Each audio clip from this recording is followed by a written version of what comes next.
What's happening, hot stuff? This is Parker J, and we're going to be doing a little something called True Crime Tales. What might that be, you ask?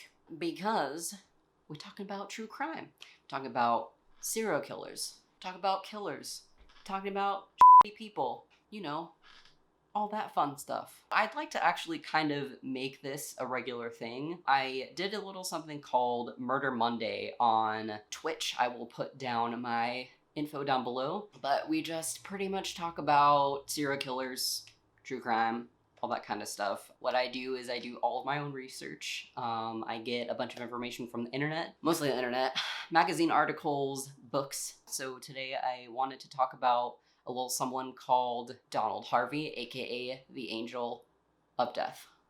Let's get started. Sorry, I'm back. It's hot as hell and I'm a thirsty bitch. Not sponsored. Let's continue, shall we? So this is going to be Donald Harvey, aka the Angel of Death. Donald Harvey was born in Butler County, Ohio, near the city of Cincinnati on April 15, 1952. Shortly after his birth, Harvey's parents relocated to Boonville, Kentucky, a small community in the Appalachian Mountains. In October of 1952, at only 6 months old, Harvey suffered an accidental head injury when his father fell asleep holding him and dropped him.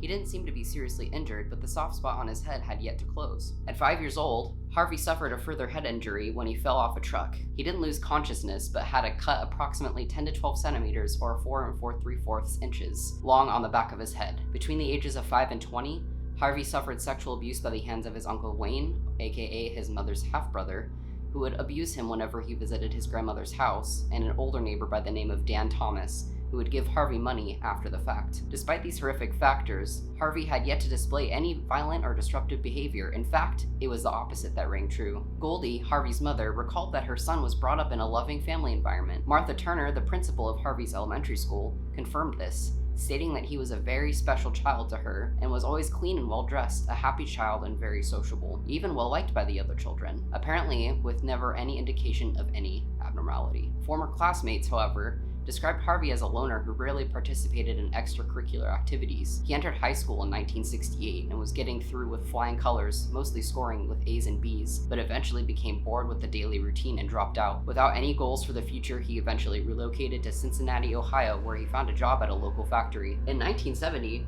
Harvey's mother called him and asked him to travel to Kentucky to visit his grandfather, whose health was slowly beginning to decline. Although no one could possibly know, this journey would prove to be the start of a trial of psychosis and murder. While in Kentucky, Harvey spent most of his time at the Marymount Hospital and quickly began to take up relationships with the nuns who worked there. In one conversation, one of the nuns asked him if he would be interested in working there as an orderly. Harvey agreed and started work the next day. Although he was not a nurse or a doctor, Harvey's duties required him to spend hours alone with patients. Among his duties included changing bedpans, catheters, and passing out medications. Within the first few weeks of employment, Harvey's days were fairly slow and steady, but along the way, something inside of him snapped. To this day, criminal psychologists are unable to explain or determine what exactly brought out his murderous tendencies, whether he was unable to cope with the pain and suffering around him, his background of abuse and head trauma as a direct cause and effect. We might never find out the reasoning behind Harvey's following actions. On the evening of a night shift on May 30th, 1970, Harvey's first murder took place. Later in an interview, he claimed that what charged this attack was the patient, a stroke victim, proceeded to rub feces into Harvey's face. Harvey then proceeded to smother the patient, Logan Evans, with a sheet of blue plastic and a pillow. Harvey then listened to his heart rate with a stethoscope until he could no longer hear it beating. He then disposed of the plastic, cleaned up the victim, and left the room with no fear of being caught,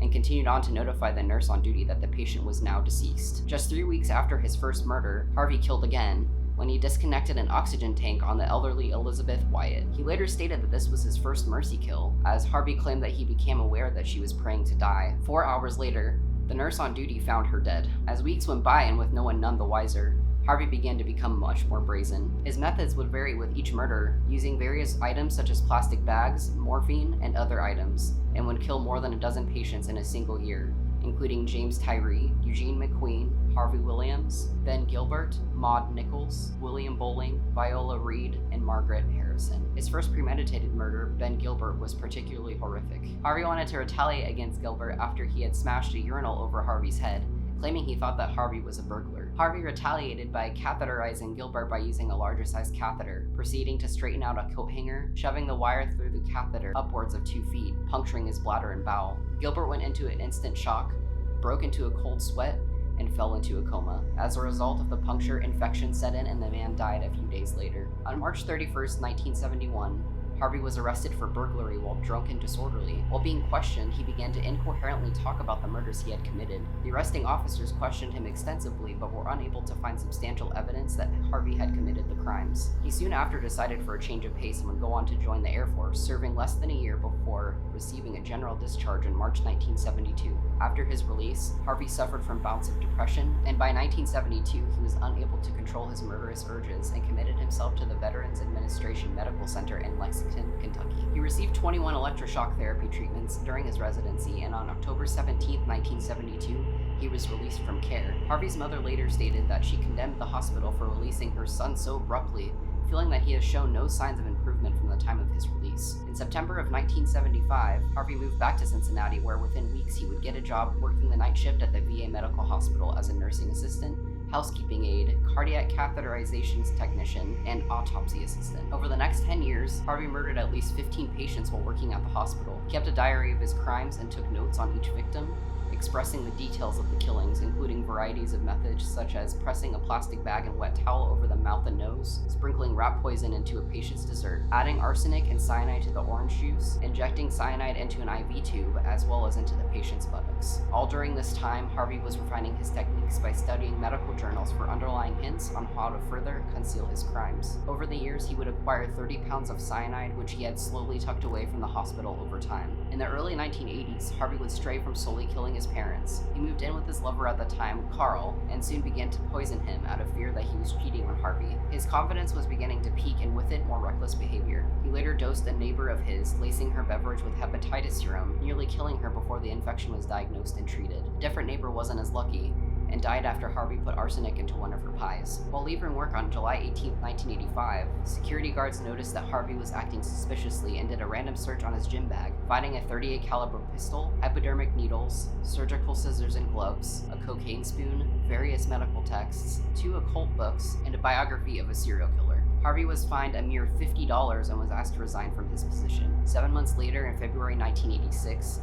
Harvey took up work at a local hospital, Cincinnati's Drake Memorial Hospital. Over the next 13 months, Harvey would murder a further 23 patients by disconnecting life support machines, injecting air into veins, suffocation, injections of arsenic, cyanide, and petroleum-based cleansers. In April of 1987, police began to become suspicious of Harvey after the death of John Powell, a previous comatose patient who had begun to recover. The autopsy was conducted by Dr. Lee Lehman, a forensic psychologist who had a background in biochemistry with a specific knowledge of cyanide. When he cut open Powell and immediately smelled the scent of almonds, which indicated cyanide, he knew that foul play had ensued. Dr. Lehman acquired samples to other labs, which confirmed his preconceived notion that it was, in fact, cyanide poisoning. After securing a search warrant for Harvey's apartment, investigators found a mountain of evidence highlighting his guilt: jars of cyanide and arsenic, books on poisons, and a detailed account of the murder, which was found in his diary. Harvey was then arrested just on a solo count of murder, and after filing a plea of not guilty by reason of insanity, he was held under a $200,000 bond. More evidence was beginning to pile on, and investigators were starting to look into other deaths at the hospital. Harvey realized that it was only a matter of time before they discovered the full extent of his crimes, and decided he should try and make a plea bargain to avoid Ohio's death penalty. On August 11, 1987, then 35-year-old Donald Harvey confessed to committing 33 murders over the previous 17 years to investigators. As days flew, the number eventually grew to 70 in all. Skepticism surrounded the true nature of Harvey's victims, and his mental state was assessed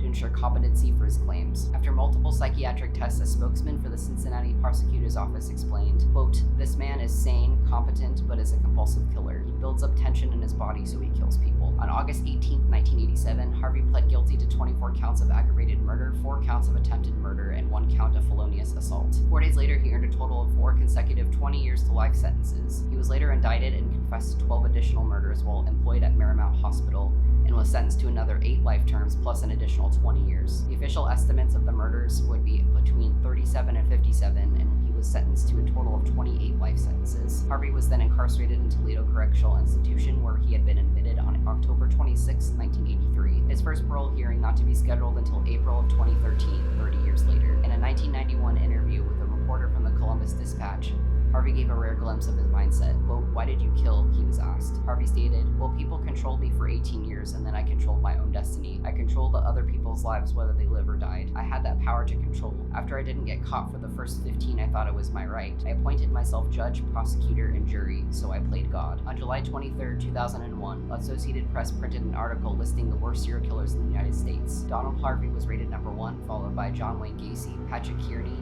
Bruce Davis, and Dean Corll. On March 28, 2017, authorities reported that Harvey had been found in his cell severely beaten. He died on March 30th, 2017 at the age of 64.